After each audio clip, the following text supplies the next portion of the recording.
आतंकी सूची से हजारों आतंकियों के नाम हटा दिए हैं। यह पाकिस्तान का दोहरा चरित्र है कि एक तरफ तो वो आतंक के खिलाफ कार्रवाई की बातें करता है, दुनिया के सामने दिखावा करता है कि वो आतंक पर लगाम लगा रहा है ताकि एफएटीएफ में कार्रवाई ना हो, वो ब्लैकलिस्ट में ना चला जाए, लेकिन चुपके चुपके आतंकियों को पालता है, उन्हें बचाने की कोशिश करता है। आतंकी निगरानी सूची के बारे में यह ताजा जानकारी एक वेबसाइट ने जारी की है, जिसके मुताबिक आतंकी निगरानी सूची में 2018 में 7,600 नाम थे, अब घटकर उन्हें घटाकर 3,800 कर दिया गया है। और यह बात सामने आई है कि 9 मार्च से 27 मार्च के बीच पाकिस्तान ने आतंकी निगरानी सूची से 1,069 नाम हटा दिए। इन नामों को डी नोटिफाइड लिस्ट में डाला गया है। डी नोटिफाइड लिस्ट में नाम दर्शाने का मतलब यह होता है कि पाकिस्तान ने आधिकारिक तौर पर इन लोगों के नाम आतंकी निगरानी सूची से हटा दिया है। पाकिस्तान ऐसा सिर्फ इसलिए कर रहा है ताकि दुनिया के सामने वो दिखावा कर सके कि वो आतंकियों को पालता नहीं है, लेकिन उसकी हर चाल बार बार बेनकाब हो जाती है। सच्चाई यह कि आतंकी निगरानी सूची में जितने नाम हैं उनके खिलाफ पाकिस्तान कोई कार्रवाई नहीं कर पा रहा, इसलिए वो उनका नाम ही आतंकियों की सूची से हटा रहा है।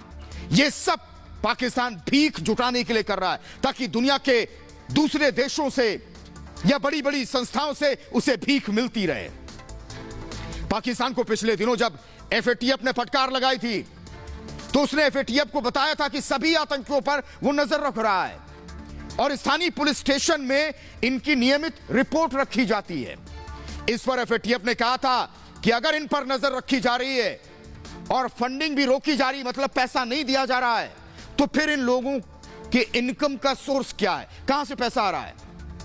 इस पर पाकिस्तान ने कहा था कि ये लोग अपनी आय के लिए जो भी करना चाहे उसके लिए स्वतंत्र हैं। एफएटीएफ की फंडिंग के बिना पाकिस्तान की स्थिति बिगड़ जाती है, लिहाजा एफएटीएफ को दिखाने के लिए पाकिस्तान लंबे समय से कहता आ रहा है कि वो आतंकियों पर एक्शन लेता है, लेकिन सच्चाई ये नहीं होती है। वो सिर्फ दिखावा करता है, लोगों को गुमराह करता है और उसका सच एक बार फिर दुनिया के सामने आया है। वैसे एक और चाल चल रहा है पाकिस्तान। कोरोना से जब पूरी दुनिया जूझ रही है तो पाकिस्तान भारत के खिलाफ हर दिन साजिश करता है। वो कोरोना को हथियार बना रहा है। जब पाकिस्तान हर मोर्चे पर फेल हो गया तो आतंकियों के जरिए भारतीय सेना में वो कोरोना फैलाना चाहता है। खबर है कि एलओसी के पास आतंकी लॉन्चिंग पैड पर अचानक हलचल तेज हो गई है।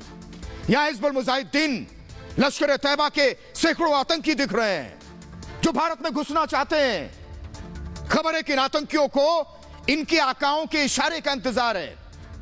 तो वहीं भारतीय सेना भी ऐसी घुसपैठ की कोशिशों को नाकाम करने के लिए तैयार है या इन्हें इनके 72 हुरों के पास भेजने के लिए तैयार है। भारतीय सेना ने घुसपैठ रोकने की तैयारी पूरी की है और इन 300 आतंकियों में ज्यादातर कोरोना संक्रमित बताए जा रहे हैं। कहा जा रहा है इन्हीं आतंकियों के जरिए वो भारतीय सेना में कोरोना फैलाना चाहता है।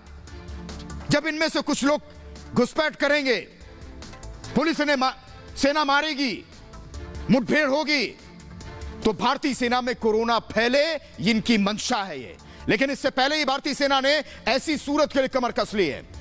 आतंकियों के साथ नियंत्रण रेखा पर मुठभेड़ की स्थिति में सैनिकों को किसी भी शव से, आतंकियों के शव से उचित दूरी बनाए रखने का निर्देश दिया गया है और पूरी एहतियात बरतने के लिए कहा गया है।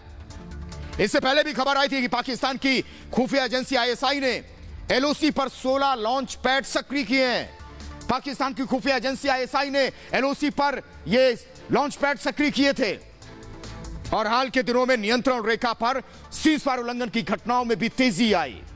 पाकिस्तानी सेना गोलीबारी की आड़ में आतंकियों को घुसपैठ उन्हें दाखिल कराने की कोशिश कर रही है। हालांकि हर बार भारतीय सेना की कार्रवाई के कारण उसे मुंह की खानी पड़ती है।